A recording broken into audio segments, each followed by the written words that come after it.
Pelatih Timnas Indonesia, Shin Tae-yong sedang sumringah. Pada tanggal 10 Oktober tahun 2024 nanti, pelatih asal Korea Selatan ini memimpin pasukan Garuda meladeni Bahrain di lanjutan grup C ronde ketiga kualifikasi Piala Dunia 2026 zona Asia. Di hari itu akan menjadi sangat spesial bagi Coach Shin karena ia menjalani laga ke-50-nya bersama Timnas Indonesia. Shin Tae-yong sendiri ditunjuk menukangi skuad Garuda sejak tahun 2020 lalu. Catatan statistik Shin Tae-yong saat ini cukup apik. Dari 49 pertandingan, ia membawa Indonesia meraih 24 kali kemenangan, 12 kali imbang, dan 13 kali kalah.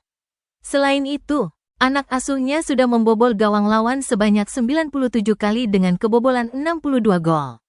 Tentunya, di laga ke-50-nya nanti, Shin Tae-yong ingin memberikan hasil terbaik bagi pecinta sepak bola Indonesia. Dan yang lebih menarik lagi, jika Coach Shin mampu mengalahkan Bahrain di kandangnya sendiri, itu akan menjadi kado indah baginya. Karena sehari setelah laga atau tanggal 11 Oktober merupakan hari ulang tahunnya ke-54 tahun.